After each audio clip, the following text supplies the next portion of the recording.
இந்த வரலாற்றுடைய வெற்றியை கரூரில் இழந்த எங்களுடைய 41 குடும்பத்துடைய உறவுகளுக்கு நாங்கள் சமர்ப்பிக்கிறோம்.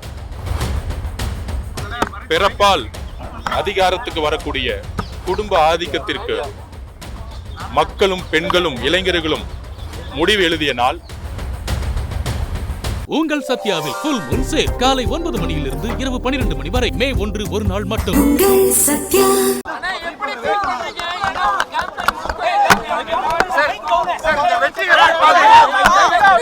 முதலமைச்சர் உட்பட எல்லாரும் தோல்வி அடைஞ்சிருக்காங்க.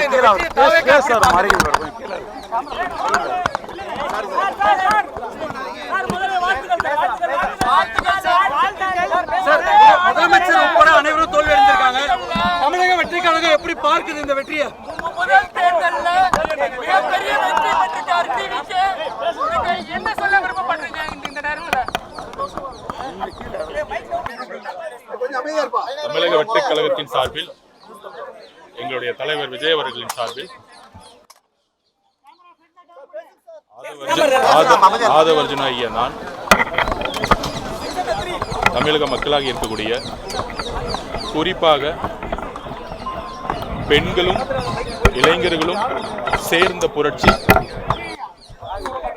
50 வருடங்கள் கழித்து தமிழ்நாட்டில் ஒரு புதிய புரட்சி உருவாகிய நாள் இன்று.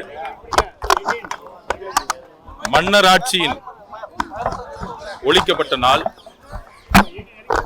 பிறப்பால்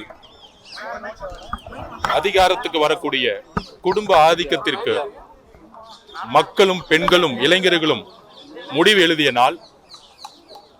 குறிப்பாக எங்களுடைய தலைவருடைய திருவாரூர் பிரச்சாரத்துக்கு அப்புறம் திமுகவுடைய குடும்பமும் திரு மு.க. ஸ்டாலின் அவர்களும்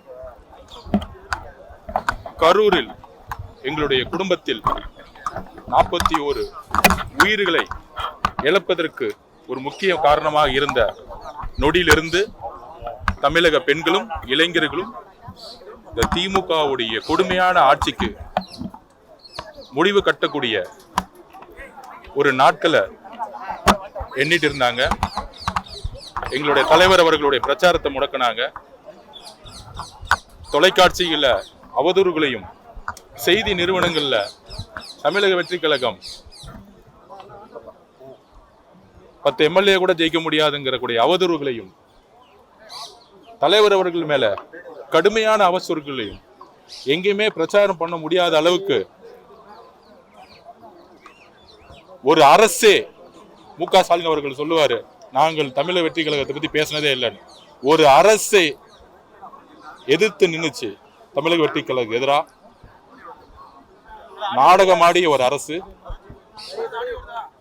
இந்த குடும்பம் என்ன மாதிரி நாடகம் ஆடினாங்க, ஊழல் மட்டுமே செஞ்சுட்டு இருந்தாங்க. அதெல்லாம் கரூரிலிருந்து எங்க தலைவர் விஜய் அவர்களை எந்த அளவிற்கு விமர்சனங்களும் எந்த அளவிற்கு அவமானங்களும் ஏற்படுத்தினார்கள் தெரியும். தமிழக மக்கள் ஒரு மாற்றத்தை உருவாக்க போறாங்கன்னு நாங்க 6 மாசமா சொல்லிட்டு இருந்தோம். எங்களுடைய வாக்கு சதவீதம் 40% தொடுன்னு சொல்லிட்டு இருந்தோம். இது களத்துடைய நிலைப்பாடுன்னு சொல்லிட்டு இருந்தோம்.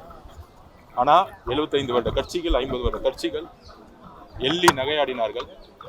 நாங்கள் அமைதியான வழியில் எங்கள் தலைவருடைய வழியில் எங்களுடைய பிரச்சாரத்தையும் எங்களுடைய திட்டங்களையும் குறிப்பாக தலைவர் அவர்கள் ஒவ்வொரு பிரச்சாரத்திலும் திமுகவுடைய தவறுகளை சுட்டிக்காட்டி ஒரு புதிய ஆட்சி பெண்களுக்கானது, இளைஞர்களுக்கானது, மக்களுக்கானதாக இருக்கும். தலைவருடைய பிரச்சாரம் தமிழக அரசியலையே புரட்டி போட்டிருக்கு. இந்த வரலாறு, இன்றைய வரலாறு இந்தியாவே எதிர்பார்க்காத ஒரு வரலாறு. இதை இந்த வரலாற்றுடைய வெற்றியை கரூரில் இழந்த எங்களுடைய 41 குடும்பத்துடைய உறவுகளுக்கு நாங்கள் சமர்ப்பிக்கிறோம். எங்களுடைய தலைவர் விஜய் அவர்களுக்கான வெற்றி. எங்கள் மீதும் எங்கள் வேட்பாளர்கள் மீதும் பெண்கள் தன்னுடைய எங்க தலைவரை ஒரு பையனா, ஒரு மகனா, அண்ணனா, தம்பியா, ஒரு உணர்வுபூர்வமான ஒரு நம்பிக்கையான தலைவரையும் வேட்பாளர்கள் எல்லாரையும் தன்னுடைய குடும்பத்தில் ஒரு உறவுகளா பார்த்ததுனாலதான் இன்னைக்கு தமிழக வெற்றி கழகம் ஒரு மாபெரும் வெற்றியை பார்த்திருக்கு. திமுக கழகத்துடைய பண அரசியல் இந்த தேர்தலில் ஒரே ஒரு வெற்றி என்னன்னா, தமிழ்நாட்டில் ஒரு ஜனநாயகத்துக்கு கிடைத்த வெற்றி. தமிழக வெற்றி கழகம் ₹1 கூட ஓட் ஃபார் கேஷ், ஓட்டுக்கு பணம் கொடுக்காம இத்தனை வெற்றிகளை சாத்தியப்படுத்தணும்னா, தமிழ்நாடுனா பண அரசியல்ங்கிற கலாச்சாரத்தை தமிழக மக்கள் தூக்கி எறிஞ்சிருக்காங்க. சாதி அரசியலை தூக்கி எறிஞ்சிருக்காங்க, மத அரசியலை தூக்கி எறிஞ்சிருக்காங்க. இதையெல்லாம் சாத்தியப்படுத்திய எங்களுடைய தலைவர் விஜய் அவர்கள் மக்களுடைய உணர்விலையும் நம்பிக்கையிலையும் ஒரு பெரிய உணர்வு ரீதியா ஒவ்வொரு குடும்பத்திலும் இருக்கிறாருங்கிறத இன்னைக்கு தமிழகம் உணர்ந்திருக்கும்.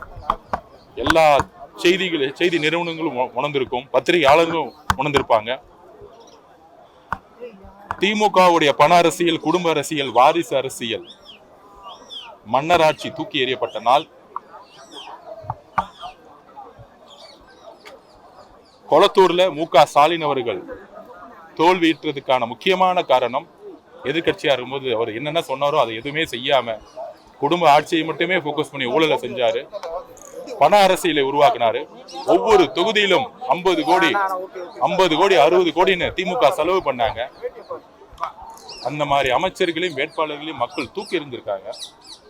இந்த வெற்றி தமிழக பெண்களா இருக்கக்கூடிய எங்களுடைய அம்மா, அக்கா, தங்கை எல்லோருக்கும், இளைஞர்களாக இருக்கக்கூடிய அண்ணன், தம்பி எல்லோருக்கும், எங்களுடைய தலைவருக்கும் சமர்ப்பிக்கிறோம். எல்லோருக்கும் மனமார்ந்த கம்ப்ளீட் பண்ணல எல்லோருக்கும் மனமார்ந்த நன்றின்னு சொல்ல விரும்பல. உங்களுடைய குடும்பத்துல ஒரு ஆளா எங்களுடைய தலைவருடைய ஆட்சி உறுதியாக ஏழைகளுக்காகவும் பெண்களுடைய பாதுகாப்பிற்காகவும் இளைஞர்களுக்காகவும் இருக்குங்கிற ஒரு அர்ப்பணிப்போட எங்களுடைய ஒவ்வொரு பாதையும் நாங்கள் எடுத்து வைக்க போறோம். கொடுத்த வாக்குறுதிகள் எல்லாம் விரைவில் செய்வீங்களா இல்ல 2-3 ஆண்டுகளுக்கு பிறகு செய்ய திட்டமா? நாங்க ஆரம்பத்திலேயே சொன்னோம், கொளத்தூர்லயே திரு மு.க. ஸ்டாலின் அவர்கள் தோப்பாருன்னு நான் சொல்லியிருந்தோம். கொளத்தூர் பிரச்சாரத்தை சொல்லியிருந்தோம். எங்களுடைய தலைவருடைய பிரச்சாரம் பெரம்பூர்ல அவர் மனு தாக்கல் செய்யப்பட்டு கொளத்தூர்ல என்ட்ரி ஆகும் பொழுது அவர் கொளத்தூர்ல வரக்கூடாதுன்னு அன்னைக்கு காவல்துறை தடுக்கப்பட்டார். பிரச்சாரத்தை பாதிலே சென்றாரு. தலைவரோட வருகையிலே 1 லட்சம் பேர் கொளத்தூர்ல கூடும் பொழுதே அடுத்த நாள் கொளத்தூர் மீட்டிங்ல நான் பதிவு பண்ணேன். என்னுடைய பேச்சுல கொளத்தூர்ல மு.க. ஸ்டாலின் அவர்கள் கடுமையாக தோப்பார் அப்படிங்கிறத நாங்க சொல்லிட்டே இருந்தோம். கிரவுண்ட் ரிப்போர்ட்ல இருந்து அதை சாத்தியப்படுத்தியது பெண்களும் இளைஞர்கள் தான். இந்த மன்னராட்சி மனப்பான்மையும் பிறப்பால் ஆதிக்கத்தையும் தூக்கி எறியணுங்கிறதுக்காகவே தன்னுடைய வலிமையை கொளத்தூர் எத்தனைக்கும் 4000 ரூபாய் ஓட்டு காசு கொடுத்தாங்க. முதலமைச்சர் தொகுதியிலேயே பணப்பட்டுவாடை பண்ணாங்க. அதை கடுமையாக மக்கள் நிராகரித்திருக்காங்க. பண அரசியலும் சாதி அரசியலும் மத அரசியலும் எதிர்க்கக்கூடிய ஒரு புதிய அரசியலை தமிழக மக்களும் புதிய இளைஞர்களும் பெண்களும் உருவாக்கிய இந்த வெற்றியை, அதுவும் எங்களுடைய தலைவர் விஜய் அவர்களுடைய நம்பிக்கை தான் இதோட வெற்றிங்கிறத பதிவு. உங்கள் சத்யாவில் ஃபுல் மூன் சேல் காலை 9 மணியிலிருந்து இரவு 12 மணி வரை மே 1 ஒரு நாள் மட்டும்.